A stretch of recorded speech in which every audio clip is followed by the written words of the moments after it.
the song that brings death.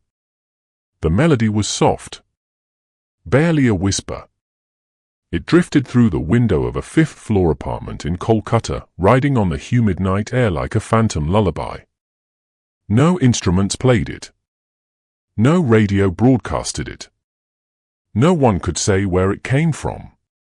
But those who heard it, they hummed. And those who hummed died within 24 hours. Ritabhan Sen, a cynical crime journalist hardened by stories of blood and betrayal, first heard the song while walking home from a late-night shift at the Kolkata Herald. The tune caught him just as he crossed the empty tramline near Esplanade, 7 notes, minor key, haunting as a child's sob in the dark. He paused, turned to look behind him, but no one was there. Just the wind and the ghost of the city.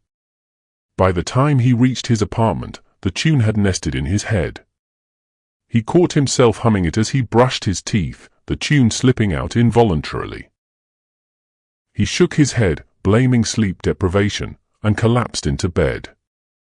The next morning, Ritabhan woke to the news of a gruesome death. His neighbor, Momita Day, a quiet, middle-aged woman who taught music at the local school, had been found dead in her apartment.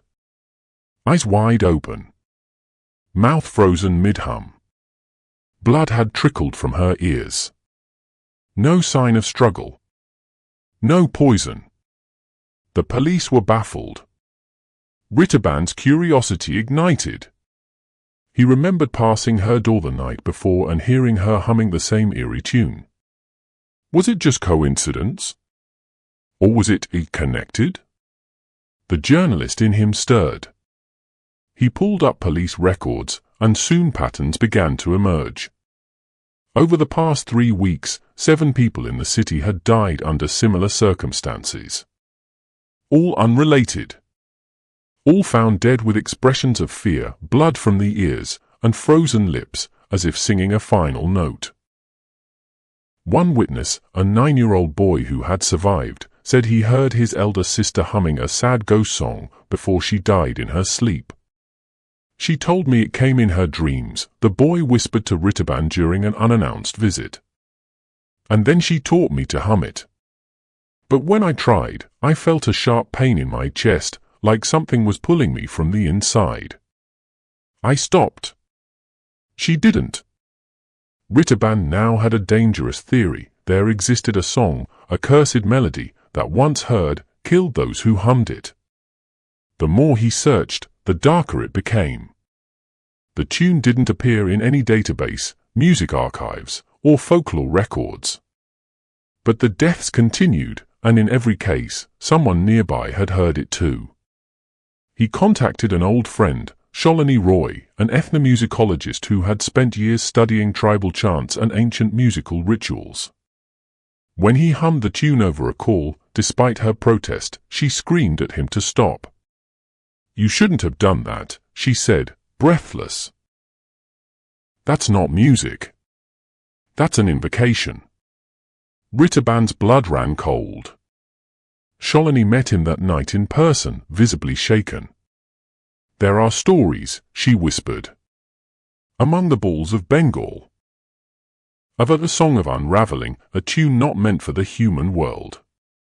It's said to have been composed by a mad minstrel who claimed to have heard it from the mouth of death herself. He sang it once, and every living being in the village dropped dead." "But that's just a myth," Ritabhan argued. "Is it? Then why do you look so pale?" she shot back. "You hummed it, didn't you?" He nodded. "You've got less than 24 hours. They worked through the night.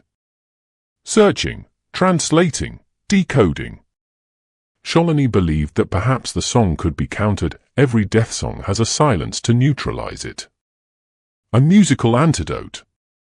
The key lay in old field recordings stored in the dusty archives of Rabindra Bharati University. Shalini accessed the restricted vault using her credentials, and after hours of listening to scratchy wax recordings, they found something, a low hum from a tribal monk in Purulia. It had similar tonal patterns but ended on a different resolution. A hopeful rise instead of a fall into despair. They called it the unbinding note. By now, Ritterban was trembling. His ears bled faintly. Every sound in the room echoed, distorted. Time felt slower. He could hear the death tune behind every sound, the hum of the fridge, the buzz of the bulb, even Shalini's breathing. "We need to record you humming the unbinding note," she said. "Now." But before he could begin, the lights went out. The building fell into a shadow-drenched silence. Then a faint humming began, not from outside, but inside the room. Ritterban wasn't singing. Neither was Shalini. A dark silhouette emerged from the hallway, long-limbed, shrouded in writhing mist. No face. Just a mouth, wide open, singing the cursed tune in reverse. The room pulsed with pressure. Shalini screamed and covered her ears.